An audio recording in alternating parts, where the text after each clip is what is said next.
भारत माता की जय। जहाँ मिलिए ऐसे लोगों से जिनकी फितरत छुपी रहे, नकली चेहरा सामने आए, असली सूरत छुपी रहे, असली सूरत छुपी रहे। जी हाँ, असली सूरत छुपी रहे।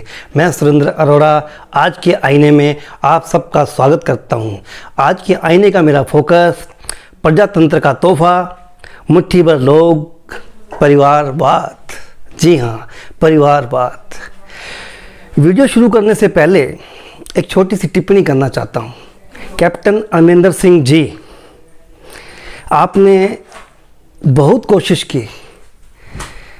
जितना जोर आपने इस किसान आंदोलन में लगाया वो गलत है, सही है, उसका फैसला तो सरकार या आने वाला वक्त बताएगा।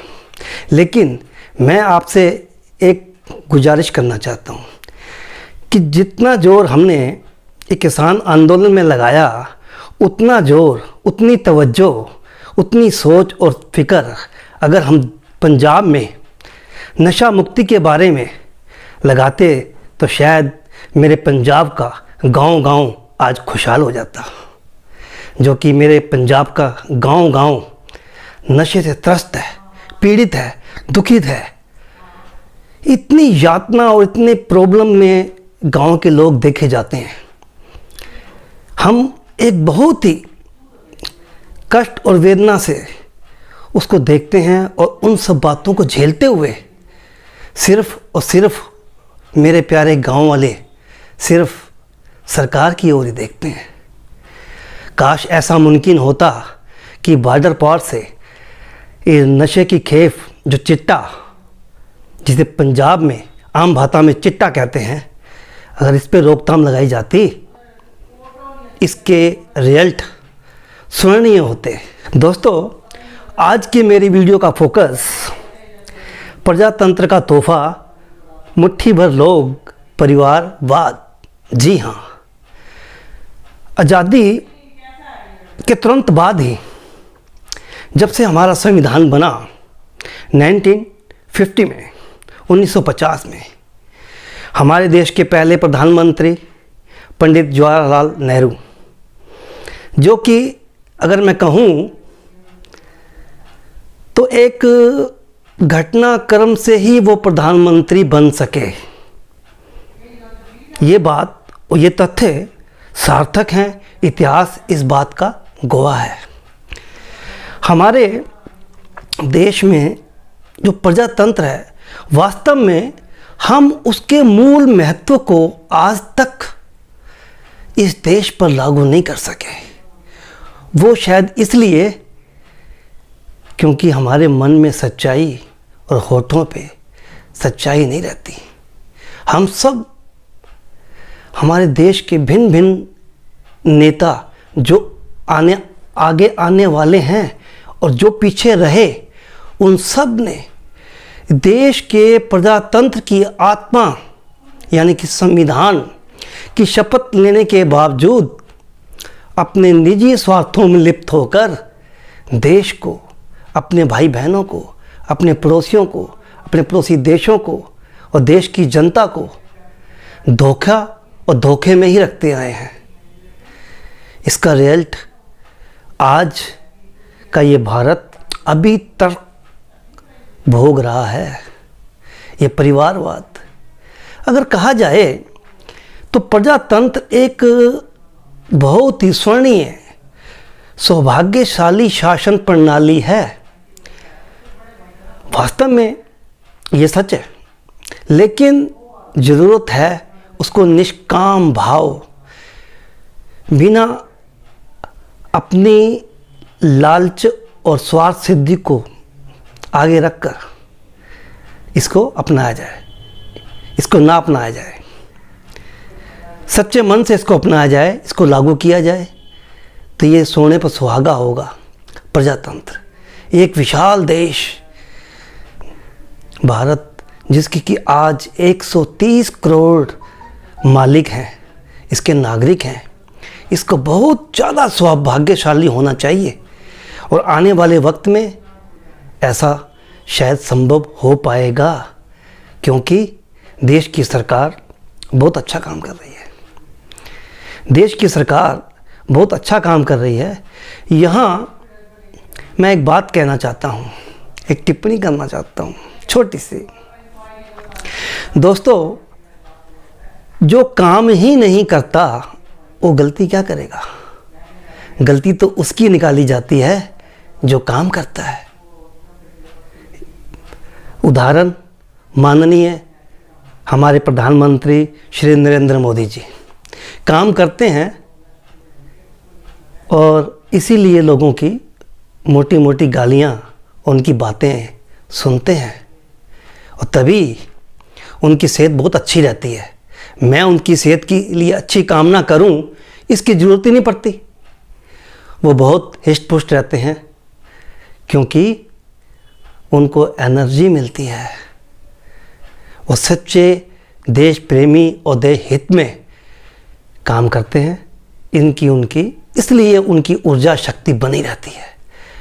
मैं इतना कहूँगा कि भगवान उनकी इस ऊर्जा शक्ति को कायम रखे।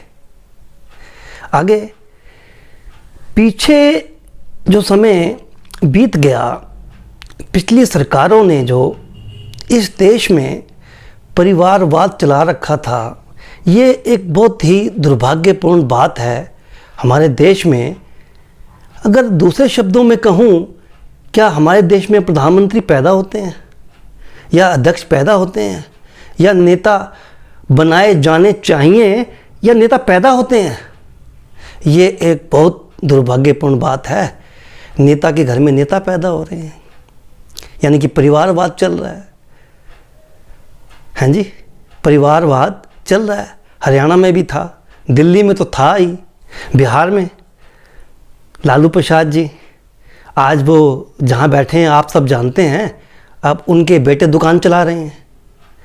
ये एक बहुत दुर्भाग्यपूर्ण बात है।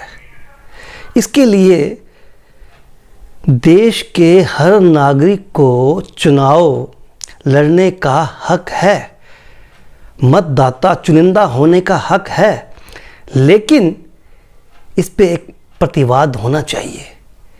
यानी कि जिस आदमी के प्रति, जिस नेता के प्रति कोई विरोध या एलिगेशन लग जाए, उसके परिवार में दूसरा कोई चुनाव का उम्मीदवार मेरे ख्याल से तो नहीं होना चाहिए। बाकी स्वतंत्र देश है, सबको अपनी बात कहने का हक है और मैं एक नागरिक होने के नाते एक भोक्ता भी तो हूँ जो भुगत रहा हूँ। यानी कि नागरिक है, अगर कुछ देश में होता है तो उसका रिजल्ट सीधा सीधा देश के नागरिकों को भुगतना पड़ता है। ये एक बहुत दुर्भाग्यपूर्ण बात है। करे कोई और भरे कोई। यानी कि इस परिवारवाद के आगे फिर मुट्ठी भर लोग, यानी कि कांग्रेस ने एक ही नारा, एक ही महत्व था उनका कि कुछ भी हो जाए लेकिन सत्ता हाथ से ना जाए। कुछ भी हो जाए, सत्ता हाथ से ना जाए।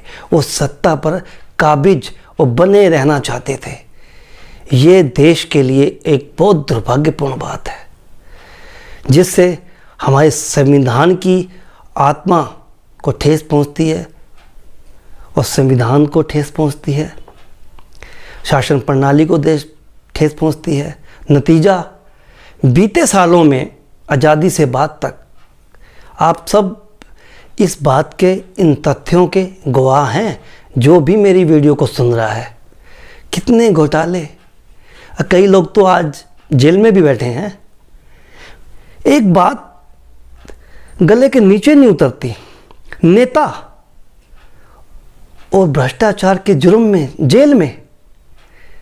ये कैसी सेवा करते हैं, ये कैसी सेवा करना चाहते हैं? मैं फिर लौट कर अपने शब्दों पर आता हूँ और ये परिवारवाद इन मुट्ठी भर लोगों को अपना अलाई बनाता है, उनको कुछ भी करने की छूट देता है। उनकी सब गलतियों को माफ़ करके, नज़रअंदाज करके सत्तारूढ़ और सत्ता में रहने के लिए, बने रहने के लिए, अपने हक में फैसले लेने के लिए उत्साहित करते हैं, प्रोत्साहित करते हैं। कोई बात नहीं, देखा जाएगा, अगली बार टिकट आपको ही मिलेगा। आप प्रदेश अध्यक्ष बना दिए गए हैं, अगली बार। ये बहुत ही दुर्भाग्यपूर्ण बात है देश के लिए। दोस्तों, बहुत सी बातें जो पर्दे के पीछे रह जाती हैं, जो कानून के दायरे में नीति योग्य, उसको फॉलो नहीं किया जाता, वो सामने नहीं आ पाती। ये सब, ये परिवारवाद और ये गंदी राजनीति जो कि प्रजातंत्र का तोहफा है, कुछ भी करने को, कुछ भी करके हम सत्ता में बने रहना चाहते हैं। हम इतनी गंदी राजनीति पर उतर आए हैं कि देश विरोधी ताकतों के साथ हमारे तार जुड़ जाते हैं। हम उनको अपना एलाई बना लेते हैं, उनको अपना साथी बना लेते हैं और फिर दावा करते हैं कि हम देश की सेवा कर रहे हैं। फिर ऊपर से ये दावा कि हम देश की सेवा कर रहे हैं। मैं बहुत कुछ कह चुका, अंत में इतना ही कहूँगा। दोस्तों, आज हमारे देश में बिजली भी है और बल्ब भी है। आप कहोगे कि ये मूर्ख आदमी क्या कह रहा है। बात सुनने वाली है और हृदय के अंदर तक उतारने वाली है। बिजली भी है और बल्ब भी है दोस्तों, लेकिन उठकर स्विच ऑन करना हमारी जिम्मेदारी है। उठकर स्विच ऑन करना हमारी जिम्मेवारी है। तभी तो रोशनी होगी, तभी तो उजाला होगा, तभी तो देश तरक्की करेगा। जय हिंद, भारत माता की जय।